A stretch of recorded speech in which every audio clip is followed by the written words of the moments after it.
Hola, ¿cómo te va? Este domingo es un domingo para escuchar la palabra. Este domingo es un domingo para ser inspirado. Este domingo es un domingo para que tomes la palabra de Dios e intentes aplicarla a tu vida de todos los días. No te olvides que sos bendito de Dios y lo que te queda por delante es el camino de perfección en el cual hasta el día de Jesucristo Dios nos influye, Dios nos enseña, Dios nos instruye. Así que era que pensemos juntos unos minutos y meditemos en la palabra para poder aplicarla a nuestras vidas. ¿Te animás a que oremos juntos y le pidamos a Dios que nos inspire y nos dé sabiduría? Dale, hagámoslo juntos. Padre Celestial, gracias, porque tu palabra es maravillosa y eficaz. Te pido que nos inspire, te pido que nos llene, te pido que nos des revelación y discernimiento. En el nombre de Cristo Jesús. Amén. ¿Oraste conmigo? Así que tenemos que pensar y mirar de esta manera. Como Dios ve las cosas, no necesariamente es como nosotros las vemos. Nuestras miradas, nuestro pensamiento, nuestras explicaciones están imbuidas de todo lo que la cultura, de todo lo que la historia, todo lo que nuestra educación ha formado hasta el día de hoy. Así que te llevo a un texto que te va a mover un poco el pensamiento, ¿sí? Y te va a poder permitir ver las cosas de una manera diferente. En Lucas 20:27, los saduceos, los cuales no creían en la resurrección, le hacen una pregunta interesante a Jesús para ver cómo él respondía. Los saduceos era como una secta dentro del judaísmo. Tenías los fariseos, tenías los saduceos, y estos tenían matices interpretativos de los textos bíblicos que ellos usaban, que era el Antiguo Testamento. Por eso esto de los matices interpretativos a Dios mucho no le importa, porque los matices interpretativos que tenemos los seres humanos están limitados por nuestra poca capacidad de entender las cosas espirituales y las que no conocemos. Un ejemplo, es como la ciencia, ¿sí? La ciencia hace 100 años explicaba un fenómeno como la gravedad, ¿sí? Con el concepto de Newton y la famosa manzanita que caía sobre la cabeza de Newton. Luego vino Einstein y explicó la gravedad de una manera totalmente revolucionaria. ¿Ambas estaban en contradicción? No. La de Newton era una explicación que sería perfectamente para lo terrenal. Pero la de Einstein, la explicación de la gravedad, permitió que el ser humano pueda viajar al cosmos, pueda enviar satélites, pueda tener explicaciones que antes no tenía. Entonces, si nosotros modificamos para la misma cuestión la explicación que le damos, seguramente vamos a llegar mucho más lejos que con la explicación anterior. La explicación anterior de la gravedad era perfecta para movernos dentro de la Tierra. Es más, se sigue utilizando, pero la explicación de la gravedad que nos da Einstein permitió al ser humano ir mucho más allá de la Tierra, poder viajar en el espacio. Así que te animo a que mires esta explicación que Jesús nos da para poder viajar un poco más, ¿sí? Viajar más allá de nuestras propias limitaciones. Entonces los saduceos, los cuales no creían en la resurrección, le hacen una pregunta a Jesús que era como un ejemplo típico que nadie podía darle explicación. Y se refería a algo muy sencillo, ¿sí? En la ley había una obligación que cuando moría el hermano y no había dejado descendencia, el segundo hermano que seguía tenía que ocupar del hermano para darle descendencia. Es decir, el segundo hermano se casaba con la esposa del primero para que el primer hermano tuviera descendencia, que en realidad eran los hijos del segundo hermano, pero se lo consideraba como descendencia del primer hermano. Una cosa media extraña, pero que tiene que ver con el sistema económico del Antiguo Testamento, donde el primogénito heredaba todo el poder económico de la familia. Esto es complejo, pero es simplemente una explicación temporal. Entonces, los saduceos, entendiendo esto y hablando de la resurrección, ¿por qué la resurrección no podía existir? Era porque ellos pensaban de esta manera: si el primer hermano muere y el segundo ocupa el lugar, pero ¿qué pasa si el primero muere sin dejar descendencia, el segundo muere sin dejar descendencia, y el tercero, que debe ocupar el lugar sucesivamente, tampoco deja descendencia? Dice: che, en el cielo, esta mujer, ¿de quién va a ser esposo? Y ahí viene el tema de la limitación temporal. ¿Sí? Creer que las cosas de la tierra van a replicarse en el cielo. Así que vamos al texto, que dice así: si el hermano de una muriere teniendo mujer sin descendencia, que su hermano tome a la mujer y levante descendencia a su hermano. Eran pues 7 hermanos, y el primero, habiendo tomado mujer, murió sin hijos. También el segundo y el tercero la tomaron, y así también los 7 no dejaron hijos y murieron. Y finalmente murió también la mujer. En la resurrección, pues, ¿de cuál de ellos viene a ser mujer? Porque los 7 la tuvieron por mujer. Esta pregunta es una pregunta, sí, que tiene una mirada fuertemente terrenal. Una pregunta que tiene una limitación profundamente terrenal. Entonces, la pregunta que yo me haría, más allá de esta pregunta: ¿cuántas preguntas que tenemos nosotros no tienen una fuerte condición terrenal?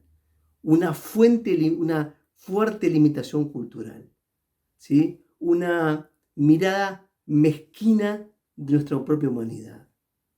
¿Por qué? Porque si no le encontramos una respuesta superior o modificamos la pregunta, difícilmente podremos percibir en plenitud el reino de los cielos.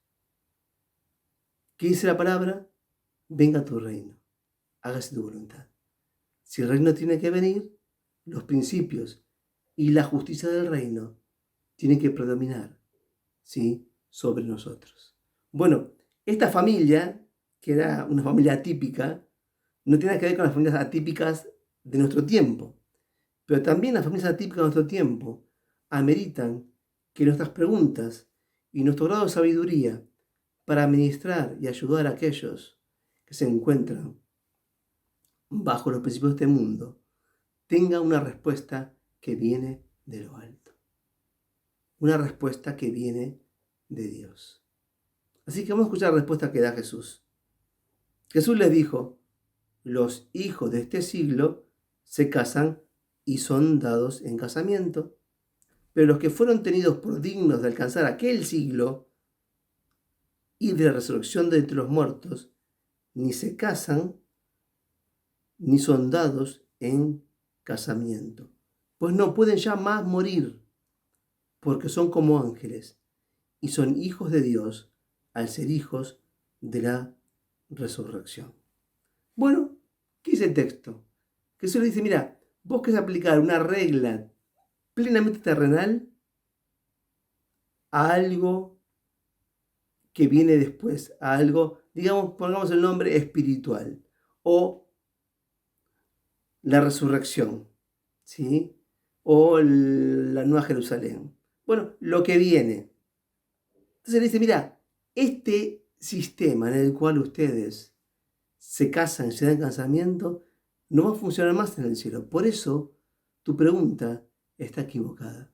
Entonces Jesús le dice: mira, tu pregunta está equivocada porque tu pregunta es 100% terrenal. Pero lo que vos querés decir, dice Jesús, no es tanto esta explicación, esta pregunta para justificar lo que vos creés, sino que no entendés la palabra. Porque la palabra misma habla de la vida después de la muerte. Entonces Jesús les dice directamente: en cuanto a que los muertos resucitan, Moisés también lo indicó en lo de la zarza, cuando llamó al Señor, el Dios de Abraham, y Dios de Isaac, y Dios de Jacob. Así que no es Dios de muertos, sino Dios de vivos, porque para Él todos viven. Respondiendo entonces algunos de los escribas dijeron: Maestro, muy bien dijiste. Y ya no se atrevían a preguntarle nada. Bueno, ¿cuántas preguntas tenés? ¿Es la pregunta que estás haciendo la pregunta correcta? ¿Es la pregunta que te estás haciendo la pregunta que te puede modificar lo que viene? ¿Es la pregunta que estás haciendo la pregunta que te va a llevar a una instancia superior? Y yo creo que es muy importante que la pregunta que nos hacemos no esté llena de la mezquindad humana, del pensamiento limitativo, el cual hemos aprendido, sino que la pregunta esté inspirada en la revelación de Dios.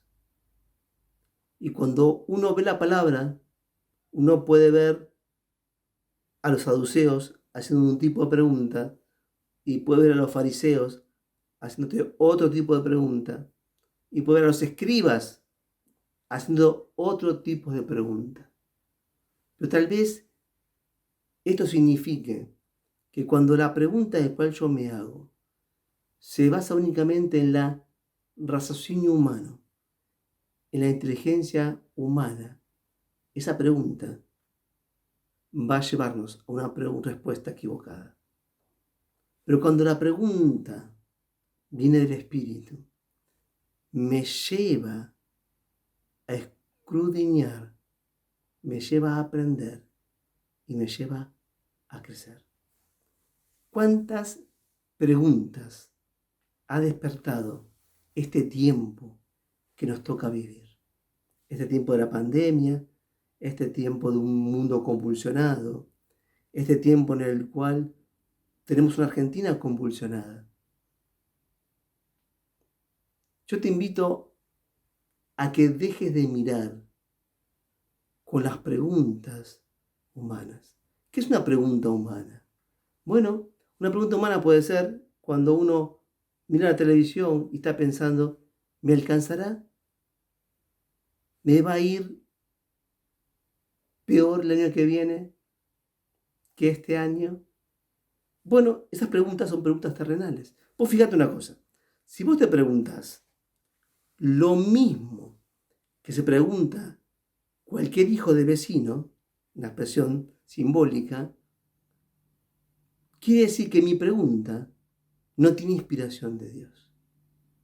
Pero si yo, al detectar que mis preguntas son similares, tengo que mirar hacia adentro, es decir, ¿qué está pasando en mí? Que mis preguntas son como cualquier otra pregunta de aquel que no conoce a Jesús. ¿No será que este tiempo me tiene que llevar a preguntas que me lleven a descubrir algo nuevo, que me lleve al proceso en el cual Dios me quiere lanzar? Entonces volvemos de vuelta a Newton y a Einstein. Perdón si soy muy reiterativo con esto, pero me gusta hacer ejemplos que podamos medir. Newton tenía unas preguntas, pero Einstein tenía preguntas diferentes. Por supuesto que vivieron en tiempos diferentes.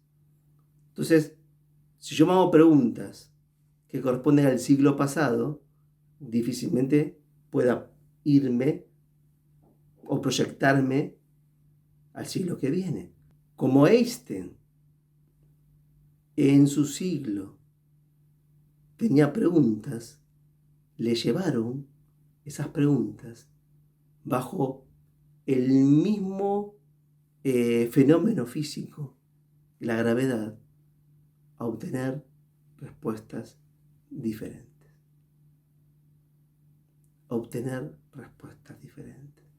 Esa respuesta modificó la mirada de la física. Hasta que llegó la física cuántica, que es la física del siglo venidero. Pero, ¿qué quiere decir esto? ¿Que va a cambiar mi mirada de Dios? No. Dios es el mismo. ¿Quiere decir que va a cambiar mi mirada de Jesús? No. Jesús es el mismo. ¿Que va a cambiar la mirada del Espíritu Santo en mi relación con Él? No. El Espíritu Santo es el mismo. Lo que va a hacer que mis preguntas, inspiradas por Dios, me lleven a mí a explicar de tal manera que modifique la realidad que estoy viviendo. No es tan importante hablar cómo se va a relacionar en el cielo. Este texto no da una explicación completa de cómo va a ser el cielo. Tampoco es tan importante eso. Lo importante es que si yo me hago una pregunta que viene de la inspiración de Dios, seguramente mi vida tome un rumbo, tome una dirección que antes ni siquiera me había imaginado. ¿Podrás ver este desafío? Yo te doy uno o dos ejercicios. Ya te los adelanté en la predicación. Me hago las mismas preguntas que hace cualquiera. Agarro, anoto en la lista. Anota tus preguntas en una lista. Todas. Guarda estas preguntas.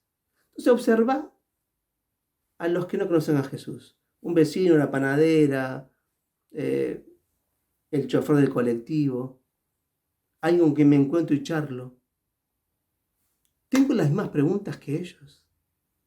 Si tengo las mismas preguntas que tiene que cualquiera que no conoce a Jesús, estoy en un problema.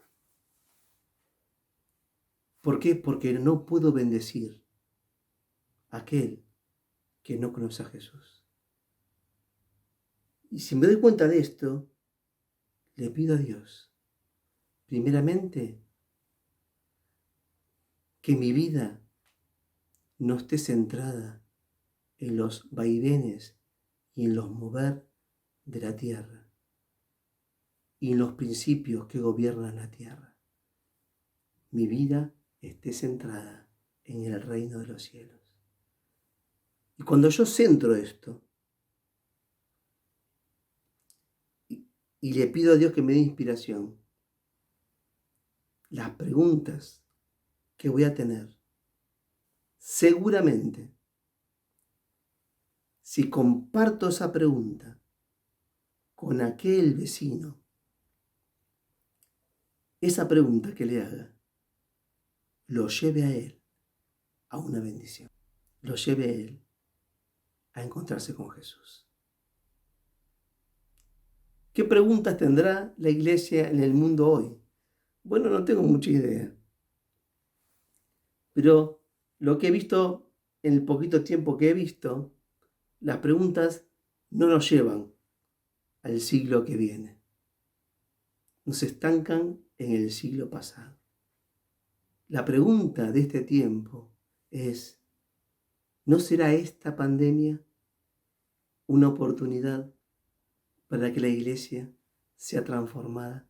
¿No será una oportunidad para que la gente busque de Dios sin intermediarios? ¿No será una oportunidad para separar y zarandear a la iglesia para aquellos que son buscadores se queden y potencien a la iglesia a lo que va a venir? Yo creo que sí. Yo creo absolutamente que sí. Así que te invito a que ores conmigo y que juntos descubramos las preguntas del Espíritu. Estas preguntas siempre te van a llevar a más. Pero si vos vivís todavía con las preguntitas de la tierra, ¿sí? ¿Llegará el fin de mes? ¿Sí? ¿Qué pasará el año que viene? ¿Sí? ¿Quién va a gobernar el imperio del norte? Son preguntas que nada tienen que ver con el reino. El reino y el mover de la iglesia está más allá de las circunstancias terrenales. porque Dios tiene plan y su plan se lleva a cabo. ¿Oramos juntos? ¿Sí? Padre, gracias, porque el contacto contigo nos bendice profundamente. Te pido, Señor, que nos inspires para que cuando veamos la realidad que nos toca experimentar, las preguntas que vengan a nuestro corazón y a nuestra mente, vengan de lo alto y nos permita alcanzar el proyecto para lo nuevo que tú tienes en medio nuestro. En el nombre de Cristo Jesús. Amén. Amén y amén. ¿Amén? Sí. Bueno, vos preguntarás, che, ¿cuándo comienza la actividad? Bueno, no sabemos. Estamos ahí con unos jóvenes arreglando lo que es la canchita de costado, ¿sí? Esa canchita de costado que quedó frustrada, quedó pendiente, pero no queremos volver a lo mismo. Porque, ¿qué va a pasar? No sé. Pero lo que tiene que pasar es que la dinámica de la iglesia sea una dinámica totalmente transformadora, que produzca fruto. Porque una iglesia sin fruto perdió el objetivo para el cual está. Así que, si te haces nuevas preguntas, posiblemente una pregunta que tengas que hacerte es, che, ¿para qué voy todos los domingos a la iglesia? ¿O para qué quiero ir todos los domingos a la iglesia? Y esa pregunta tiene que venir de lo alto con la inspiración de Dios en la respuesta. Que Dios te siga bendiciendo como estás siendo bendecido, pues sos un bendito de Dios, sos un hijo de Dios. Y el reino está todo por delante. Nos vemos la próxima.